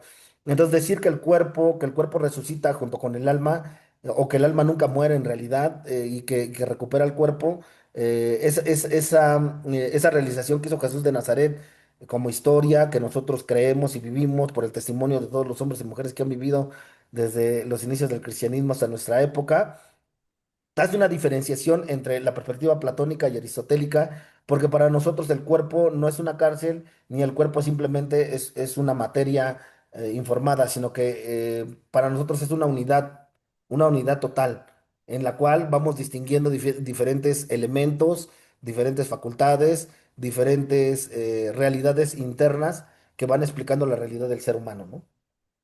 No sé si me expliqué con esta pequeña introducción. Sí, gracias. Ok, vamos a ver este texto padrísimo. Bueno, disculpen que me emocione, ¿verdad? Pero es San Agustín. Les mandé todo el libro del profesor Arturo Mota Rodríguez, Breve Historia de las Ideas, donde también pueden revisar, hace una síntesis de Platón, de Aristóteles, de la teoría del conocimiento. Híjole, hay un montón de temas que quisiera platicar con ustedes, pero bueno, no nos da tiempo, Miguel. Pero pásales por favor el texto del profesor Arturo Mota, Breve Historia de las Ideas, de donde estoy tomando para no ir al texto de San Agustín del Agustinianum, pero este texto es eminentemente antropología cristiana, donde hace ver la influencia tanto de Platón como de Aristóteles, pero ya en una reformulación cristiana. Ahora sí, dice el texto, la agudeza de Agustín se muestra también creativa y profunda en un pasaje en que justifica el carácter de semejanza del hombre con Dios y su realidad trinitaria. Pero aquí San Agustín no solo hace una interpretación del ser humano con estos elementos filosóficos que tratamos de ver, sino que también hace un análisis comparativo con la semejanza con Dios, como lo dice el texto del Génesis, cosa que los hebreos nunca hicieron, ¿no? Porque, pues, claro, no tenían a Cristo. Bueno, ellos siguen sin creer en Cristo, pero que nosotros sí tenemos, o que decimos tener, o que decimos entender a partir de esa interpretación con estos elementos filosóficos. A ver quién me ayuda. Es tomado del libro del Trinitate. Y bueno, pero les digo, Miguel les va a hacer el favor de pasarles el texto del doctor Mota para que también lo tengan y puedan revisar ahí toda la perspectiva filosófica. Alguien que me ayude a leer, por favor. Y estas tres facultades, memoria, inteligencia y voluntad, así como no son tres vidas sino una vida, ni tres mentes sino una sola mente, Tampoco son tres sustancias, sino una sola sustancia. La memoria como vida, razón y sustancia son tres según sus relaciones recíprocas. Y si no fueran iguales, no solo cuando una dice habitud a otra, sino incluso cuando una de ellas se refiere a todas, no se comprendería mutuamente. Se conocen una a una, y una conoce a todas ellas. Recuerdo que tengo memoria, inteligencia y voluntad. Comprendo que entiendo, quiero y recuerdo. Quiero querer, recordar y entender, y al mismo tiempo recuerdo toda mi memoria, inteligencia y voluntad. Lo que de mi memoria no recuerdo no está mi memoria. Nada en mi memoria existe tan presente como la memoria. Luego en su totalidad la recuerdo. De idéntica manera sé que entiendo todo lo que entiendo. Sé que quiero todo lo que quiero. Recuerdo todo lo que sé. Por consiguiente, recuerdo toda mi inteligencia y toda mi voluntad. Asimismo, comprendo estas tres cosas y las comprendo todas a un tiempo. Nada inteligible existe que no comprenda sino lo ignoro. Lo que ignoro ni lo recuerdo ni lo quiero.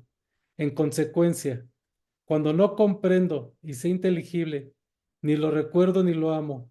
Por el contrario, todo lo inteligible que recuerde y llame es para mí comprensible. Mi voluntad siempre que, Mi voluntad, siempre que uso lo que entiendo y recuerdo, abarca toda mi inteligencia y toda mi memoria. En conclusión, cuando todas y cada una mutuamente se comprenden, existe igualdad entre el todo y la parte, y las tres son unidad, una vida, una mente, una esencia. Ahí está entonces el bello texto de San Agustín. Son tres facultades: memoria, inteligencia y voluntad. No son tres vidas, sino una sola vida, ni tres mentes, sino una sola mente. Tampoco son tres sustancias, sino una sola sustancia, ¿no? Una sola sustancia. Entonces ahí está también uno de Aristóteles también decía que en la realidad de toda la realidad está constituida, todos los entes, todos los seres que existen, llamados entes, tienen una sustancia. De esa sustancia se derivan sus accidentes que lo constituyen, por ejemplo, la cantidad. La primera es la cantidad de cualquier cosa, decimos es una sustancia, es un sustrato, es una cosa.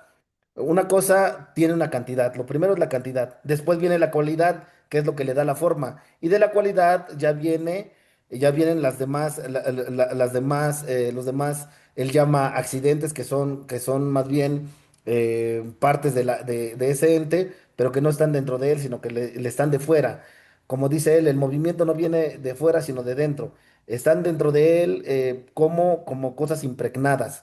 Entonces dice como algo añadido a la cosa misma que la constituye una cosa distinta en la realidad. Entonces dice Aristóteles, hay una sustancia que tiene un accidente, el primero es la cantidad, y luego la cualidad, que es lo que le da la forma, porque no es lo mismo, aunque hablemos de piedras, no es lo mismo un mármol, que es una piedra, a un tesontle, ¿verdad? ¿No? Por ejemplo, ¿no? Yo recuerdo cuando estaba en Roma, iba por la calle caminando y me acuerdo que un padre de Puebla me decía, mi amigo Oscar me decía, ya quisiera yo esos pedazos de piedra en el altar de mi iglesia. Y le decía, ¿por qué? Y pues estaba la piedra ahí toda sucia, ¿no? Y yo, ¿estás loco? ¿Qué te pasa? No, es mármol, ¿no? Los italianos hasta en las calles ponen mármol, ¿no? Nosotros aquí ni adoquín llegamos a poner luego, ¿no? Pero no es lo mismo. No es lo mismo el mármol que el adoquín, que el tezontle. Entonces, lo primero es la materia, lo primero de la materia, de esa sustancia, es su cantidad. Su cantidad indica la materia. Después su cualidad no es lo mismo el mármol que el adoquín. Y después de eso viene su relación con las demás cosas. De tal manera que viene en una relación, siempre se da a partir de una acción.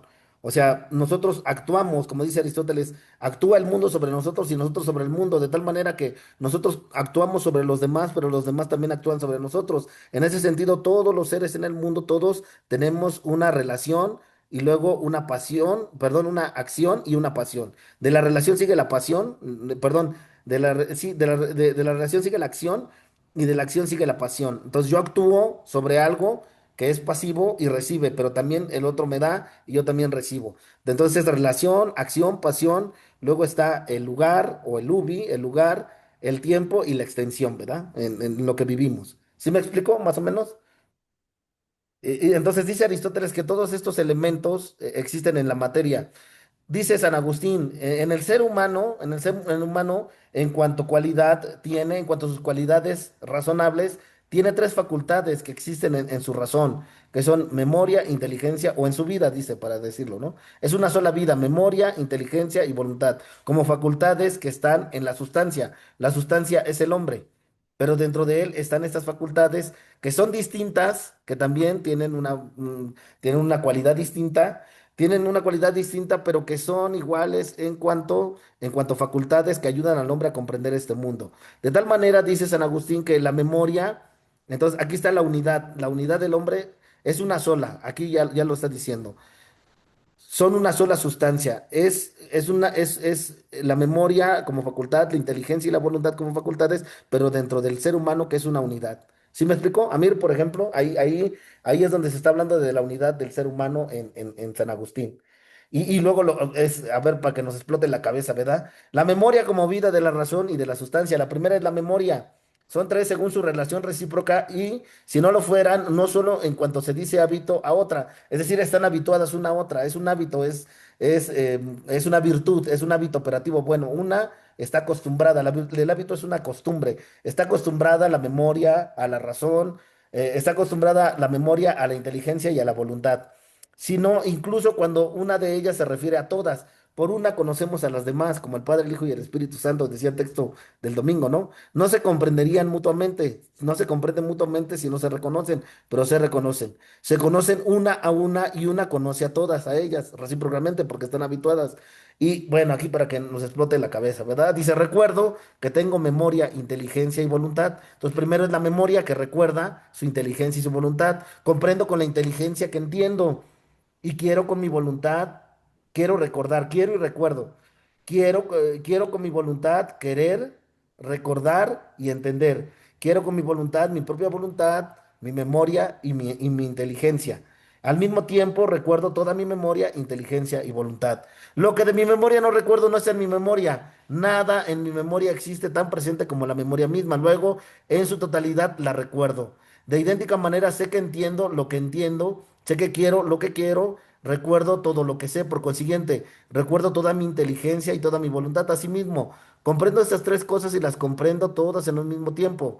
Y va concluyendo, nada inteligible, perdón, existe que no comprenda si no lo ignoro. Entonces, aquí está el punto de inflexión también, no hay más para San Agustín. Y dice, cuando nosotros, como esta clase, que digo, espero haberme explicado, porque cuando una clase no se entiende, no es por quien recibe la clase, sino por quien la da. Perdón, pero si no me expliqué, fue mi culpa.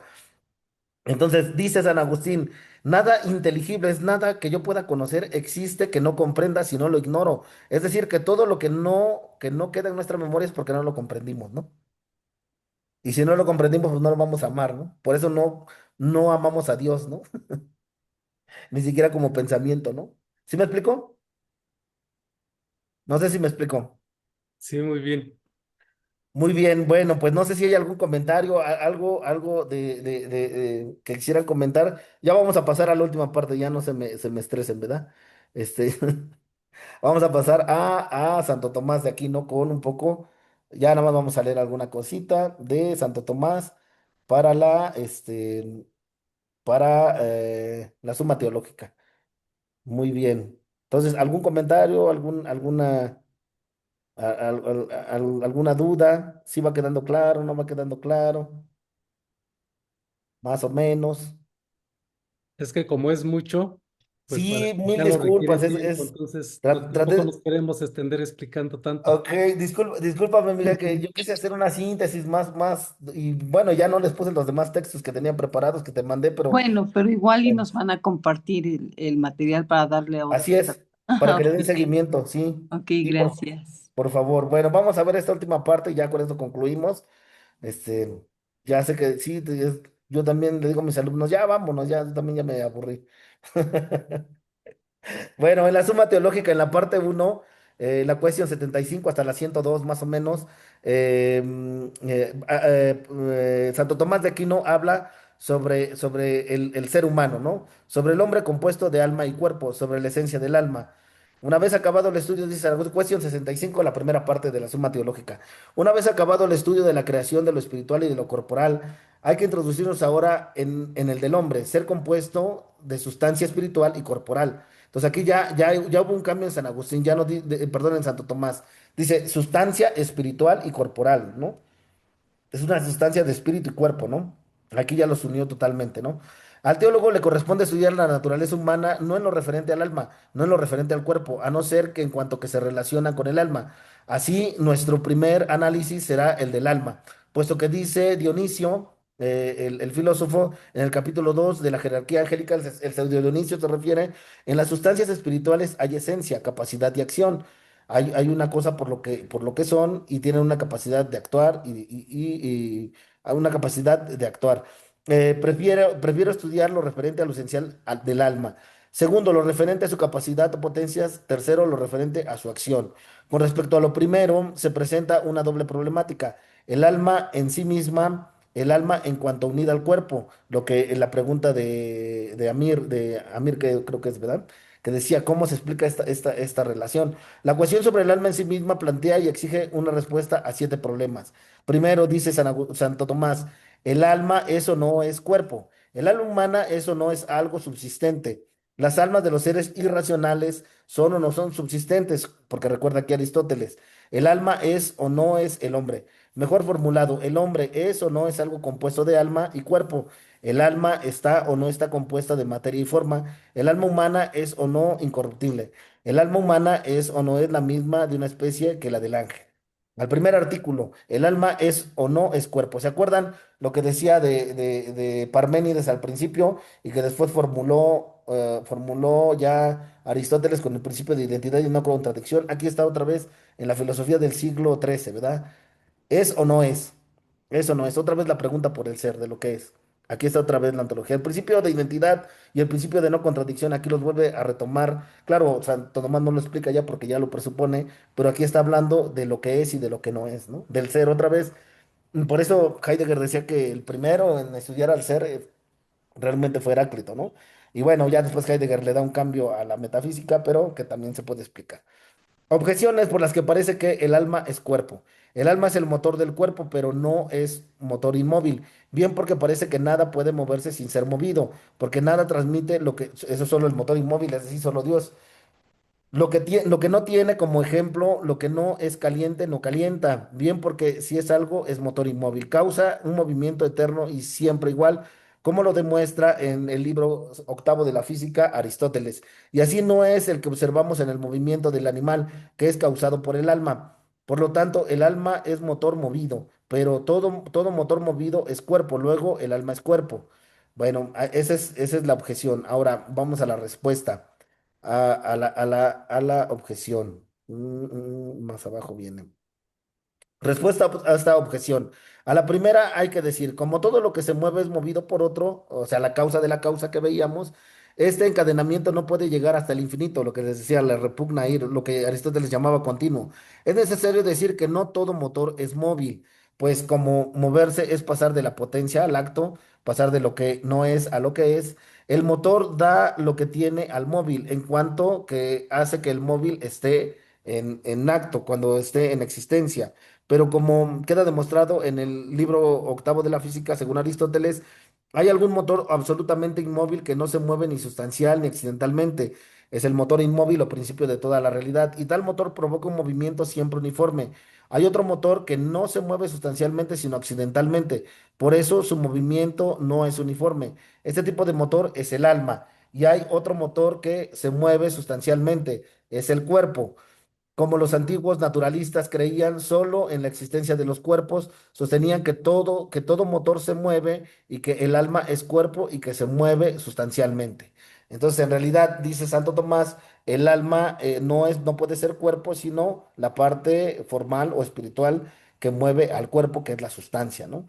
Es la sustancia completa en el hombre. Luego, a la otra objeción, más aún, todo conocimiento se hace por alguna semejanza. pero, es decir, por analogía, pero no puede haber semejanza entre el cuerpo y lo incorpóreo. Así pues, si el alma no fuese cuerpo, no podría conocer lo corpóreo.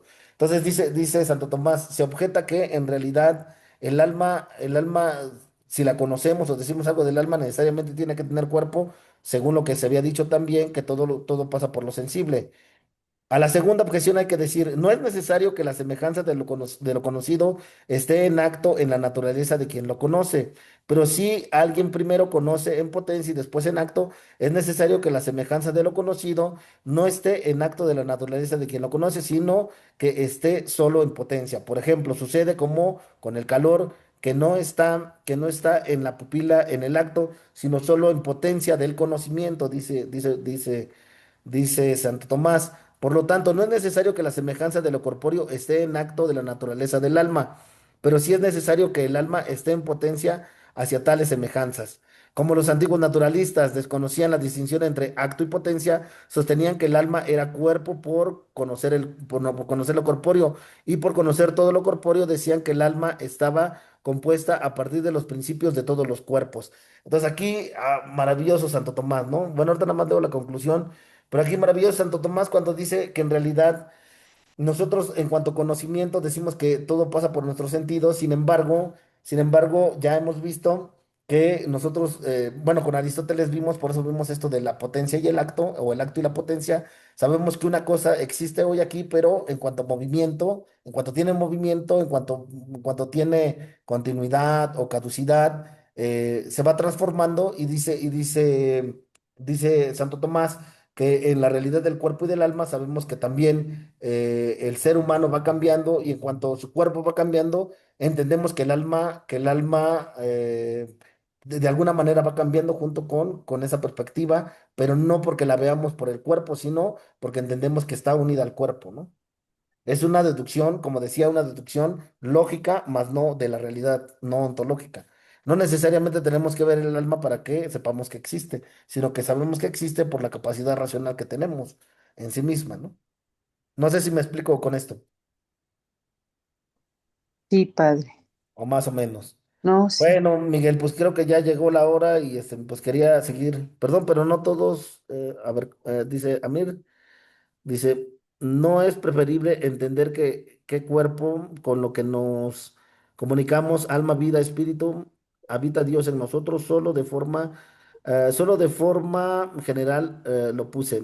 Ok, uno solo, distintas dimensiones. Sí, también puede, bueno, eso ya se habla después en los grados, ¿no? Los grados que tiene, la gradualidad que tiene, la perfección incluso de nosotros, ¿no? Hay grados en nosotros de salud, de conocimiento, y pues en eso el alma pues también se va ajustando, ¿no? Así es. Ujú. Bueno, como sugerencia sería posible que nos invitaran a las lecturas de manera previa. Muy bien, Bernardo, sí, estaría muy bien que leyeran, al menos estaría muy bien, yo creo que les diéramos, Miguel, las lecturas, que hicieran la lectura, y con eso no, pues ya le avanzamos muchísimo.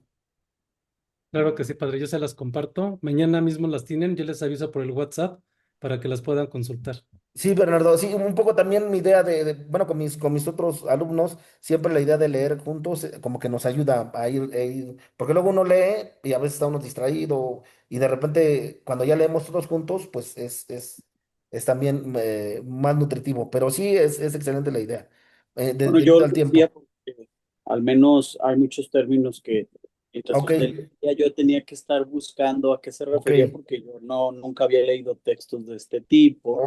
o- ok, sí, Entonces, por eso decía yo, si los tuviéramos de manera previa, sí. revisarlos, que sí es jugoso leerlos junto con usted, pero para aquellos que no hemos tenido la oportunidad de adentrarnos a este tipo de textos, pues que no Sí, nos salte y que ahorita no estemos un poquito como, no digo en shock, pero sí estemos un poquito de ver esto y por qué lo otro.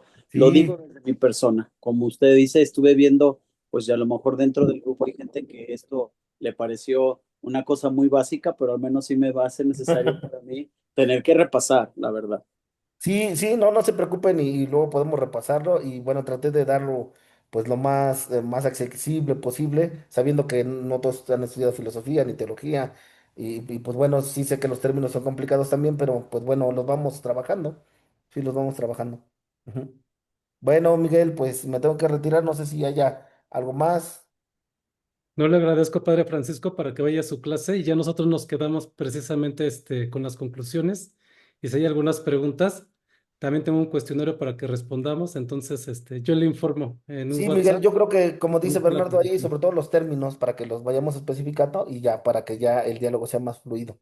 Pues les Claro que sí. agradezco mucho, tengo que dar ahora voy a la de Teodicea, el Tratado de Dios desde la razón, ¿verdad? Bueno, quien gusten, apúntense en el Lumen Gentium, ¿verdad? Bueno, ya le hago promoción ahí a la Wow. Lumen. Bueno, cuídense Gracias, mucho, Padre. Dios los bendiga Gracias, y gracias, gracias. gracias por la Que le invitación. vaya muy Nos vemos bien, la padre. próxima Buenas semana. noches. Buenas Cuídense, noches. bendiciones a Buenas todos. noches. Bye. Hasta luego, buenas noches. Bueno, entonces, como podemos ya ver, hicimos un recorrido muy amplio en el tiempo, pero una síntesis muy resumida sobre qué es la filosofía. Si nos vamos a su etimología, deriva de filos, amor, y sofía, sabiduría. Pero ya en su definición actual, la filosofía es la búsqueda racional, crítica y sistemática de la verdad sobre la realidad, el ser humano y el sentido de la existencia.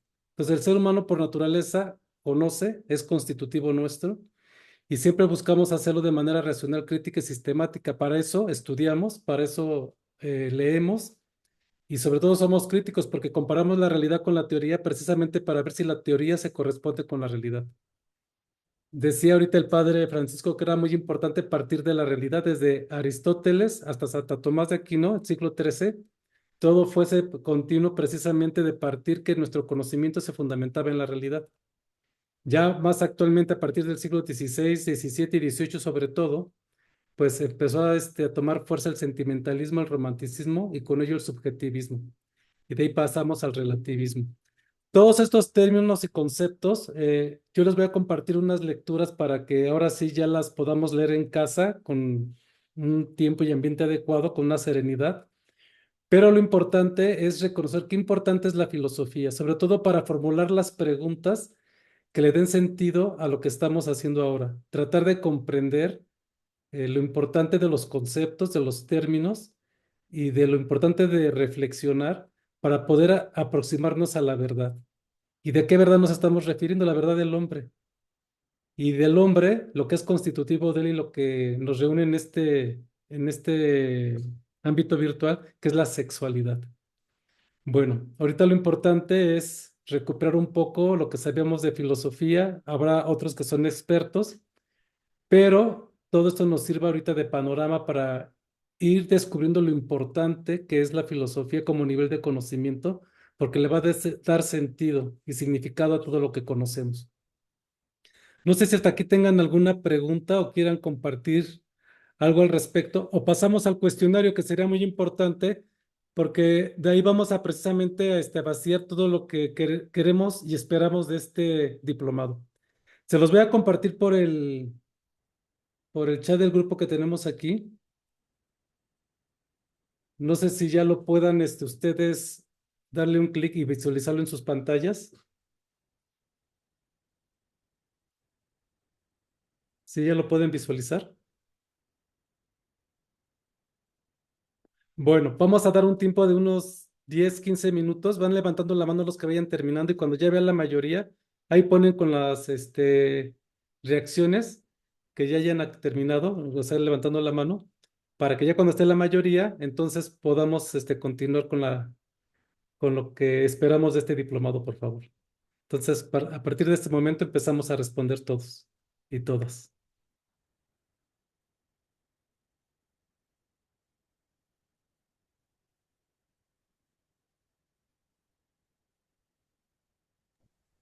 Ay, perdón, yo no tengo el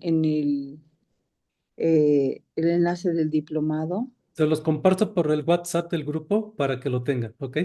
Ah, ok, gracias.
Ya tenemos 14 cuestionarios respondidos de 30 que estamos, entonces damos unos minutos más.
José Ángel, ¿levantaste la mano para hacer alguna pregunta? Nada más para avisar que ya habías terminado. Sí, solo para avisar. Ok, gracias.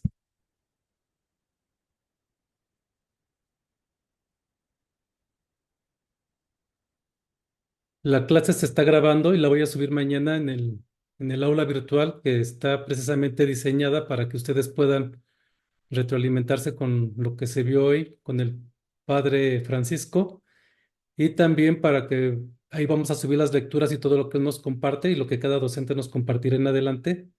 Entonces es que se vayan familiarizando también con el aula virtual. Entonces ya mañana van a ver en el aula, los que ya la conocen, ahí los videos. Ya les mandé su usuario y contraseña para que puedan estar, este, pues ahora sí que accesando cuantas veces sean necesarias. Es para ustedes.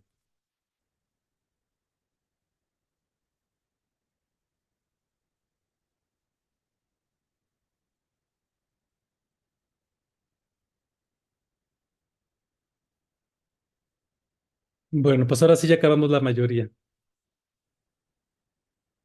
No sé si alguno nos quiere compartir, si nos puede hacer una síntesis de lo que más se le hizo relevante de la clase o qué les faltó para que yo al padre Francisco lo pueda retroalimentar y en su siguiente participación, pues él pueda abordar el tema conforme a lo que ustedes esperan de cada tema.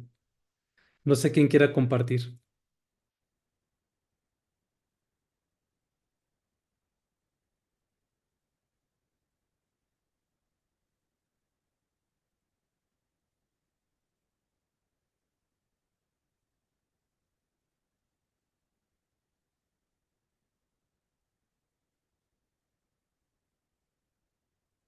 Sí, Bernardo.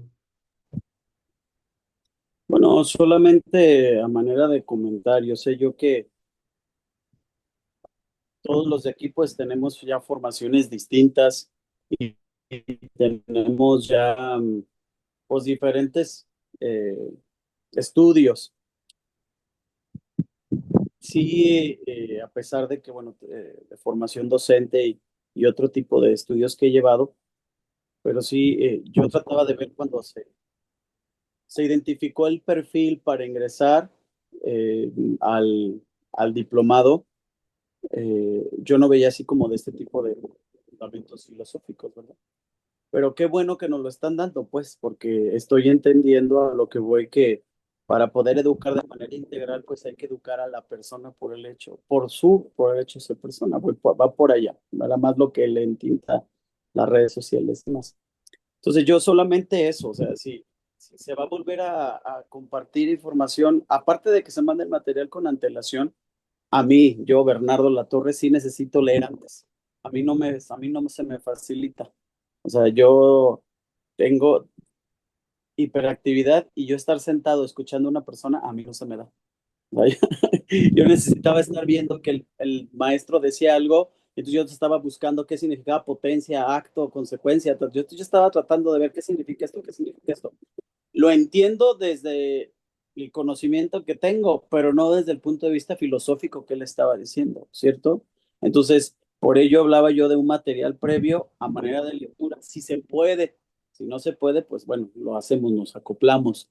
Pero si hubiera esa posibilidad, y también se ve que el maestro pues conoce a profundidad lo que nos está diciendo, a manera de que pues tratase de identificar los destinatarios, que hiciera un poquito como de revisión. Lo digo en primera persona, a mí siempre se me dice que yo hablo muy rápido. Yo creo que el maestro sí me ganó. Entonces, en este caso, en el sentido de ser un poco más lento, solamente eso. A lo mejor yo soy el único, a lo mejor es el único que no entendí varias cosas y todos los demás entendieron bien. Bueno, pues también que haya esta oportunidad de retroalimentar a través de eso, ¿no? Y bueno, ya le entramos a esto y sé que todo el mundo lo puede entender. Y si alguien lo entiende, pues todos podemos, cada quien a su ritmo, ¿verdad? Eso creo yo. Claro que sí, sí vamos a enviar lecturas para que sean previas y ya sepan el contexto de cada tema. Muy bien. ¿Alguien más quiera compartir alguna apreciación? Pues nada más comparto con Bernardo el tema a lo mejor de la velocidad, ¿no? De la velocidad del tema. Que pues un poquito más lento para poder a lo mejor ir tomando nota, comprendiendo los conceptos, ¿no? Que a lo mejor pues si los hemos leído en alguna ocasión, tenemos idea, pero si así la velocidad no me permite seguir tan rápido, ¿no? Entonces yo todavía estoy en el anterior y ya vamos en el siguiente, pero eso es todo en realidad. Muy bien, claro que sí. Aquí hay varios docentes, entonces lo van a tomar en cuenta también para que cuando expongan, pues sea más lento y también la clase, pues yo me imagino que como la filosofía abarca a tantos filósofos, el padre Francisco se vio en la presión de ir rápido para abarcar lo más posible, pero bueno, aún así, con que nos hubiera dado dos, tres autores, pero más lento para que sea asimilable. Yo también a veces quiero compartir, o sea, están respondiendo a sus preguntas, pero también responder temas complejos, hacerlo tan resumidamente es imposible, entonces requiere tiempo y para no robarle tiempo al padre, sabiendo que se iba a las 8:30, no, de seguro también otros no querían intervenir, pero, o preguntar, pero bueno, nos trajo en la velocidad, sí los comprendo a todas y a todos.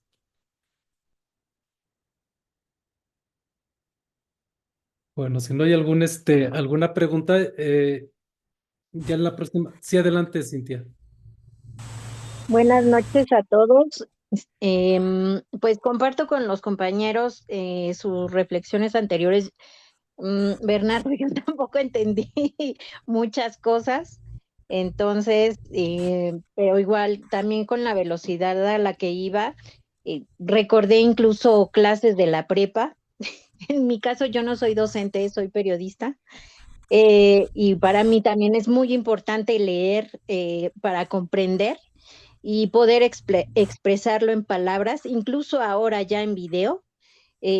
Una pues clase tan interesante como esta, sobre todo entender pues la finalidad de la naturaleza humana, ¿no? Es importante entenderla desde sus inicios. Nada más eso sí que vaya con más calmita y sí que nos puedan compartir antes los textos. Muchas gracias. Gracias a ti, Cintia.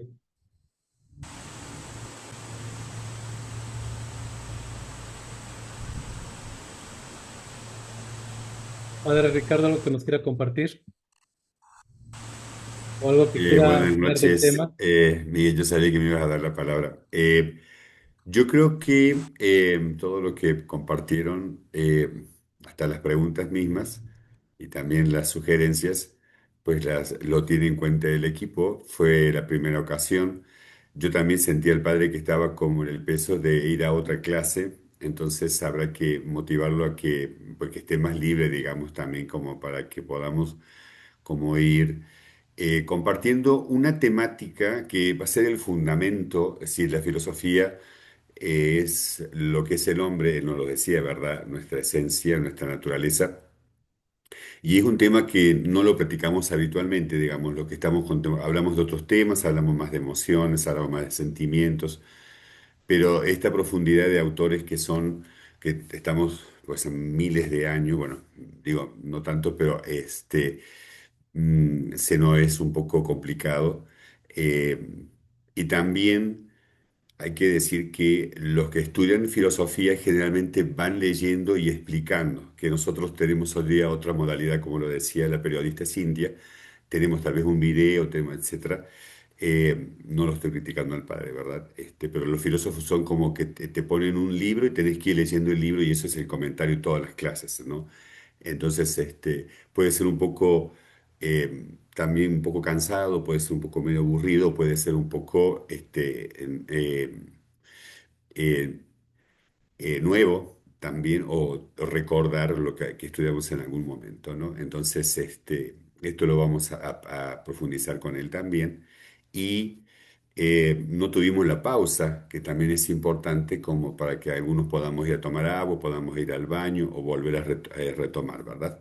Entonces, creo que predomina un poco como la prisa, pero sí quedaron los conceptos que vamos a ir desarrollando con él y, por supuesto, con una lectura previa, que es lo que están pidiendo.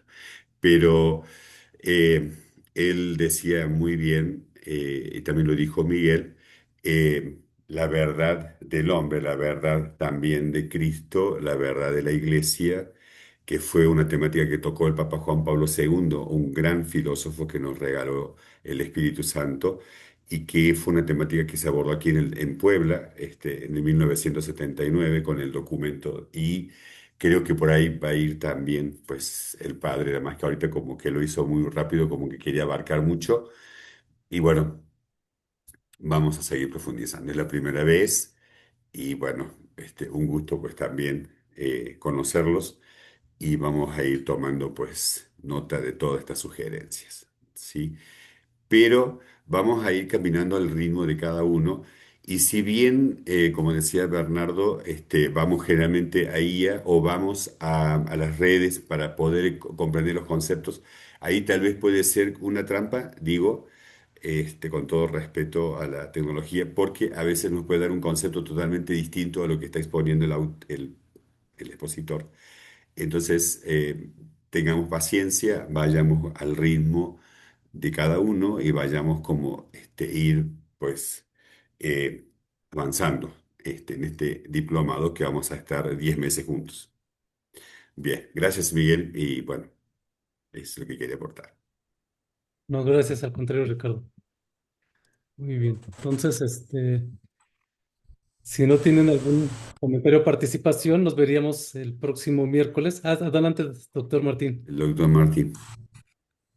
Yo quiero felicitar al equipo que ha preparado este diplomado. Yo creo que el primer tema que vemos en este diplomado está un poco, no es que no esté preparado. Estamos iniciando un diplomado y siempre que iniciamos un diplomado nos cuesta trabajo al principio entender hacia dónde vamos a caminar y a qué conclusión vamos a llegar. Es lo único. Sí es cierto que el padre estaba un poquito acelerado, pero fue entendible la mayoría de él. Y los felicito a todo el equipo. Gracias, doctor Martín. Un gusto saludarte también.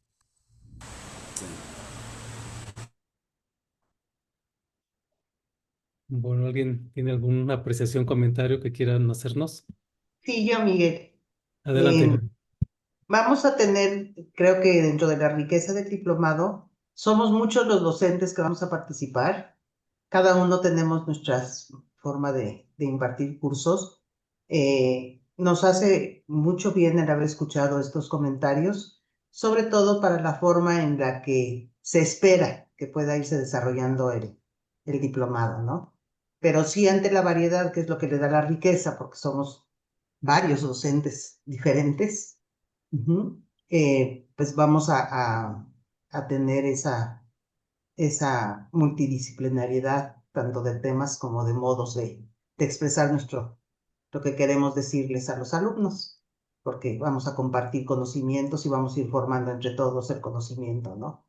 Va a ser un conocimiento compartido para seguir creciendo y creo que como primeros comentarios, ojalá que se sigan dando en cada clase aquello que pueda ser mejor y mejor y mejor, cada una de las sesiones que tengamos, para que lleguemos todos juntos a buen puerto. Como dijo Ricardo, son muchos meses los que vamos a permanecer juntos y lo que esperamos es de veras cumplir nuestros objetivos como equipo de docentes, tanto como ustedes que nos han hecho el honor de aceptar la invitación que hizo Miguel, ¿no? Así es que muchas gracias. Muy bien, pues muchas gracias también, Gaby. Bueno, entonces, digo, el padre se nos fue temprano. Veía que hacían una pregunta que si la clase iba a durar hora y media. Es lo que se estima que dure la clase, que tengamos un receso de 10-15 minutos y que después retomemos para que puedan hacer preguntas y podamos conversar sobre las ideas o también ustedes nos pueden enriquecer con sus propios aportes. Entonces, siempre será bienvenido lo que también ustedes compartan desde su propio conocimiento, desde su propia experiencia. Y bueno, yo les agradezco que nos reunimos 32 personas el día de hoy. Ya se fue el padre Francisco y otras 2 personas más porque tenían también ocupaciones. Pero bueno, los espero cada 8 días como está programado en el calendario. Y bueno, los dejo descansar ahorita para que podamos seguir nuestros cursos. Yo les mando las lecturas y les aviso en cuanto ya estén ahí en el aula virtual. Voy a checar aquí una pregunta. Dice, dice una auténtica clase de filosofía. Hace mucho no vivía una así. Me reta el nivel que inicialmente nos presenta el diplomado. Espero estar a la altura. Agradeceré se consideren las observaciones que en mi caso particular me parecen pertinentes y beneficiosas para los participantes, ya que concuerdo con los compañeros. Esto lo comentó Claudia Andrade. Muchas gracias, Claudia. Bueno, como ven, todo está en la misma línea, ¿no? Vamos a seguir puliendo para que cada clase sea mejor. No porque esta no la haya sido, sino porque hay que, como decía Gaby, mejorar, mejorar y mejorar. Bueno, pues sin más les deseo un buen descanso y nos vemos en la próxima sesión, ¿les parece? Yo les mando lecturas para que sigamos adelante. Que tengan buena noche. Igualmente, gracias, buenas noches. Buenas Gracias. noches, gracias. Gracias, buenas Bien, noches. Gracias. Gracias. muchas gracias. Gracias, buenas Gracias noches. igualmente. Buenas noches. Buenas noches. Buenas noches. Gracias, buenas noches. Igual, gracias. Gracias, buenas noches. Hasta pronto.